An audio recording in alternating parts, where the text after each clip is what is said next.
What's up, everybody? Matt Kajeski here, back again with the Stokastic channel, talking some college football. DFS ahead of Friday, week 3.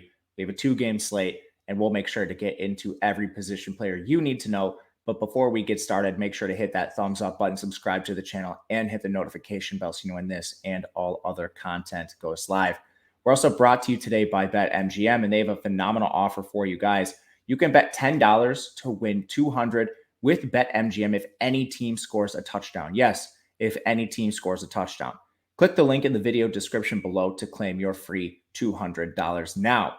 All right, we'll bring you behind the glass at Stokastic, showing you some of our opportunity tools we have available right now. 2-game slate, but kind of to break this down, up at the top, you are seeing like game-by-game metrics. Everything is updated for this current season now. So current plays per game, current pass rate, offensive line, that's just sacks and offensive lines allowing. DL, that's sacks they're generating. Vegas odds, and then defensively, how many yards they're allowing total, how many yards per attempt, and the same thing goes for rushing. For example, Florida State is allowing 209 passing yards per game right now, 5.8 yards per attempt. So that is how that is read. Diving into DFS, we have the better game environment right away here. Florida State taking on Louisville, 3-point spread in favor of Florida State, 57.5 point total, taking some money towards the over early in the week. This is going to be the most owned game, and you'll see why in a second. We have a Service Academy battling Wyoming in the second, but Jordan Travis, we'll start here with the signal caller. This is an elite signal caller on this slate. He's mobile, 42 yards so far this year. That's a little bit under his season average, but again, we saw Florida State play Duquesne, so he wasn't really going to rush too much in that game. But Travis does have elite dual threat ability. This Florida State offense has been pretty efficient. He's averaging 233.5 passing yards per game. I mean, there's not very many alternatives. So just by default, you're probably playing both Jordan Travis and Malik Cunningham on the other side in low-risk contests. In tournaments, maybe you could get away from one of these guys, but ultimately, these are probably the two best plays in the entire slate at quarterback for both of these teams. They're both mobile. They're both efficient passers for the most part. Travis has had pretty good early returns this year. And with Florida State being slight favorites, I think the price is warranted here on Travis at $8K. He's somebody that's pretty easy and should be in lineups. Running back, I don't know how DraftKings priced these guys. Trey Benson is maybe third on the depth chart at running back. He has less touches than Lawrence Toafili. Toafili is 18. Trey Benson is 17. But Trayshawn Ward is the clear lead back. 31 touches for him. He's 5.1K. It's just a flat-out error in pricing on DraftKings' part. On FanDuel, that's not the case. Ward is efficiently priced over there. But, I mean, he's easily the best player running back, maybe across the slate. I think there's a case that Brad Roberts from Air Force is a little bit better. But you look at touches, this guy's averaging 15.5 touches per game. He's averaging 88 rushing yards, a lot of that coming via what he did against Duquesne. But he's also involved in the pass game. So I'm not too worried about Trayshawn Ward. Good matchup here against Louisville. Louisville's allowing 5.3 yards per rushing attempt. You can't really go wrong with Ward at this price. Now, Benson and Toafili are going to be interesting GPP pivots, but neither of them should be in cash games. I think Toafili is more interesting for his potential pass game role. Benson doesn't appear to be involved very much in that regard, and he's the most expensive. At receiver, also had some errors in pricing from DraftKings. Micah Pittman is probably the most efficient in terms of pricing. He has 10 targets in the year. That's tied for the team lead. Some of that because of injury. We saw in week 1, they played a week 0 game. Micah Pittman was still out there for majority of the routes. 80%, that was tied for the team lead, but 5 targets. He was third in targets. He was behind Johnny Wilson and Ontario Wilson. Johnny Wilson also played 80% of the routes, 6 targets. He leads the team in receiving currently, and he's the flat min. This is a starting receiver, maybe the number 1 receiver. I don't think that's clear yet, at the flat min price. He's 6'7", 235 pounds. The tallest starting quarterback on Louisville's 5'11". They do have some safeties that are a little bigger, so maybe they mix and match. But, I mean, he has size advantages over everyone he's playing with. He's talented. He's athletic. He can move well for a guy that size. He might be the best play on the slate at the Stone Min. The only reason I'm not anointing him best play overall is Ontario Wilson is 3.7K. Now, Ontario Wilson came off an injury, so he only participated in 60% of the routes, but 10 targets, over 100 yards in his debut against LSU. He's probably going to see that route share rise. That's why I'm not going to anoint Johnny Wilson the number 1 receiver. it comes down to, it's pretty clear. These are the top three options: Pittman, Wilson, and Wilson. Wilson and Wilson are really cheap. I'm going to prefer those players. They're also more efficient. If you are looking for a pivot tight end, Cameron McDonald did see his route share sharply increase. Duquesne was just kind of a throwaway game in that sample. You can't take much from it. Everyone was limited, played a lot of the backups, but McDonald shot right back up. Good route rate, 5 targets. He's a tight end, so I doubt the efficiency is similar to Wilson and Wilson, but overall, he's going to be on the field a lot. And if you're looking just for a straight up pivot at the position, maybe he needs a touchdown or two, but you could see how it gets done with Cameron McDonald. 3.3K, good price on him. Going over to Louisville, Malik Cunningham, I think, is a strong buy low right now. Unfortunately, it's a 2-game slate, so people are naturally going to be inclined to play him. If it was a larger slate, maybe the poor performance would make him go under-owned, but this is a guy that is incredibly efficient. He's been a solid passer, averaged around 230 yards passing last year. Really, really good rusher. I mean, this guy had an immense body of work on the ground, and he already has 155 rushing yards this year. That's actually a little bit below his pace from last year if you just look at averages. Good scrambler, going to get a lot of designed attempts. The guy had 12 designed rushing attempts in week 2 against UCF. There's not enough good things to say about Cunningham. You're getting him at a discount because of that poor performance against Syracuse in week 1 where he had the 4 turnovers. He's a solid buy low. If you're picking just one of Cunningham or Jordan Travis, I'm tempted to go with Cunningham because of what we've seen from him in the past. At running back, there's been a lot of word coming out of Louisville that they are going to move towards a timeshare. Now, Tyon Evans has not been in a timeshare much to begin the year. He's averaging 17 touches per game, but Jalen Mitchell's already gotten banged up. We haven't seen Trevion Cooley, who's not listed on this list because he hasn't played, but Satterfield this week said Trevion Cooley's going to play. He's going to get some carries, and they want to move towards an increased timeshare featuring Cooley, Mitchell if he's healthy, Jawar Jordan, who's a little more of a scat back, and Tyon Evans. Now, I still think Evans leads this backfield. I still think he's a fine price-adjusted play at 5,600. He's active in the pass game, pair of targets there. We just saw him coming off a 19-carry game against UCF.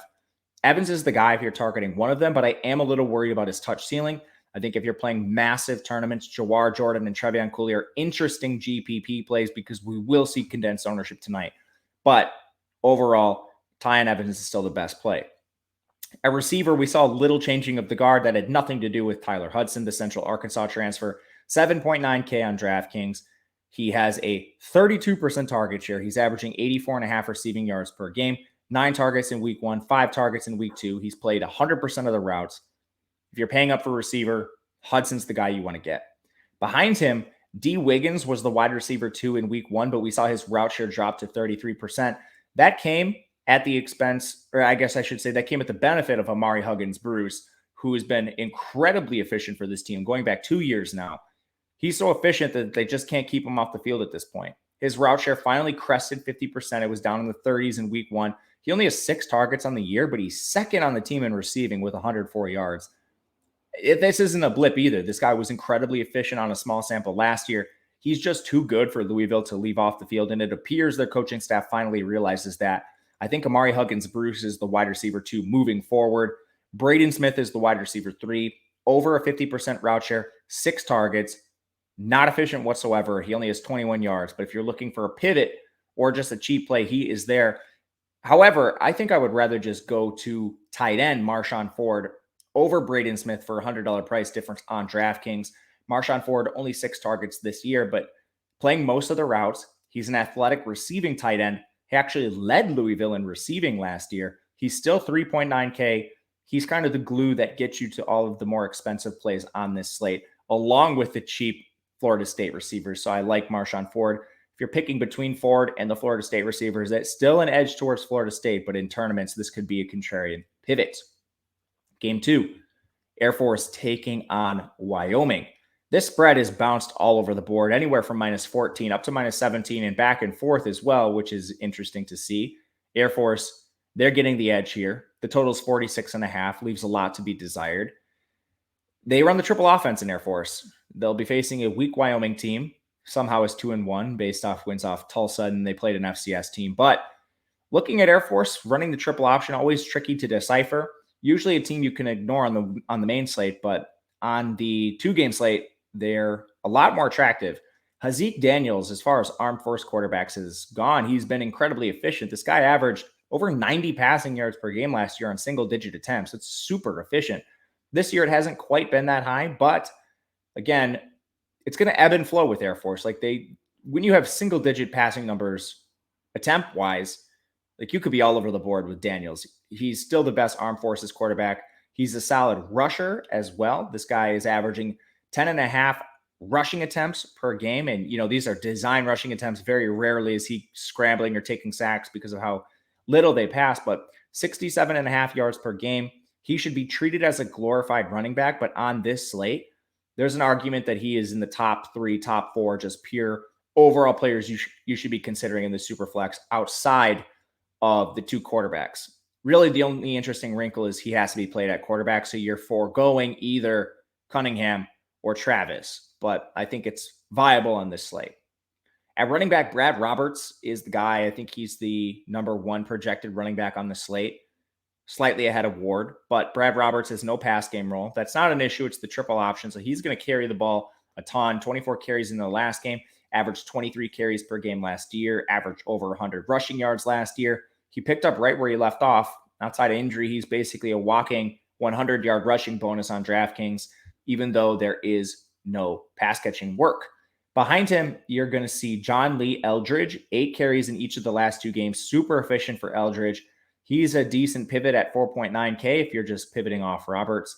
You could also look to some of the situational backs like Emmanuel Michel, Omar Fattah. These guys each have 11 carries this year. Mitchell being the slightly more efficient back, but again, small sample size. These are kind of your really cheap flex plays that just give you a different approach to the slate. Not going to be playing a lot of them, but there's someone you can look at if you're playing large field. Receivers typically not a position where we're spending a lot of time on for Air Force. It's just that it's a 2-game slate, so we should at least talk about these guys. The target leader is Dane Kinnaman. He plays like a hybrid slot back receiver position. He has 3 targets. He has 88 yards receiving, but as a receiver, I think you're more focused on the run game he provides. He's 7 carries, another 20 yards there. So he's not your stereotypical just deep threat Air Force receiver. He is involved in the ground game, which I think is important to note. And then you also have Dane Kinnaman. Excuse me, I mixed up the DeAndre Hughes, Dane Kinnaman stats. Let me just restart there. Okay, we're going to start with DeAndre Hughes. He's the guy that has the 7 carries in the year. I just told you Dane Kinnaman has 3 targets. Well, DeAndre Hughes isn't far behind. He has 2 targets for 22 yards. So not quite as efficient through the air as Kinnaman, but he occupies the same role. These are both players that have wide receiver tags on DraftKings. They're more involved in the run game than the pass game, but they are involved both, and you can play them in the receiver slot. All right, Kinnaman now. So the passing stuff I just talked about was accurate for Kinnaman. 3 targets, 88 yards, really efficient receiver. He has 5 carries for 98 rushing yards, incredibly efficient on the ground as well. So there's a slight edge in the pass game to Kinnaman. There's a slight edge in the rush game to DeAndre Hughes. Kinnaman's cheaper. He's been more efficient. I think you would slightly prefer DeAndre Hughes just based on the opportunity, but man, the efficiency is hard to neglect for Kinnaman. These are just dart throws at receiver either way. Sorry for the mix up there. All right, Wyoming to close this out. Where do we start with Wyoming? The team was completely revamped via the portal. They bring in Andrew Peasley. He's 5.4K, inept as a passer, somewhat mobile. The stats he has, 143.5 yards per game, passing, 109 total rushing yards. Those came mostly in the most recent games. Against Illinois, this guy could do nothing correct. And then they played Tulsa, and they played an FCS team. I'm not confident in Peasley. He's very clearly the number 4 quarterback on the slate. You're only using him if you're playing the biggest GPPs. In week 1, we did play some Titus Swen against Illinois. He was the clear bell cow, but they didn't have Dwayne McNeely. And since then, they've moved towards a timeshare. McNeely went from 6 carries to 14 carries. Again, blowout in week 2, but it doesn't appear Titus Swen has the most secure workload we initially thought. So at 5,900, I would rather just play Trayshawn Ward. I would rather play Tyon Evans. I would certainly rather play Brad Roberts if you can get the money. He's more of a GPP play. And then Dwayne McNeely, I mean, he's coming in and he's just siphoning carries. No pass game work. So for Swen, you can at least fall back on he has 4 targets in 3 games this year. That's not great by itself. But He is a guy that is involved mainly in the run game and a little bit in the pass game. McNeely is just purely a rusher, 4K flat, not real interested. The other player worth mentioning is Joey Brash. He has 17 carries, 5 targets this year. More of a pure pass catching back. He's the stone minimum. Maybe he could be a pivot off some of the cheap Air Force guys, or definitely not the Florida State receivers. But I mean, we're talking about just everyone who sees the field here. Brash will see the field. In the receiving room, this team plays 12 personnel most of the time between Parker Christensen, Trayton Welch. Welch has 4 targets, 5 receiving yards. Christensen has 11 targets, 76 yards. It's really interesting considering Christensen's cheaper, but Welch has a pretty significant advantage in terms of routes. Welch had more receiving yards than Christensen last year, so I'm inclined to think it's more of a bounce back for Welch than it is Christensen really like emerging on the scene. Again, Welch has the better route rate, and that's pretty consistent game over game. Among the actual receivers, you're only seeing 2 play a full-time role because of the 12 personnel. Joshua Cobbs, he's the leader, 28.5% target share. Only 135 yards on the year. Don't be confused. They've played 3 games that's just 45 yards per contest. A lot of that coming against the bad opponents, not the Illinois. Wyatt Whelan's the wide receiver 2, 24 yards per game. Will Pelissier is the wide receiver 3, just 7 targets for him. He's at 24 yards as well. These are guys you're only considering in big tournaments. Cobbs being the one. I'll just play Welch probably as the cheap guy, but it's interesting. He's more expensive than Christensen, who's been a little more efficient. But that'll do it for us today. Let me know what you guys think of both these games, who you think the most viable plays are in the offenses. I'll make sure to get back to you in the comments. If you want to reach out, I'm available on Twitter at Matt_Gajeski. You can find me there. Until next time, guys, we will see you later.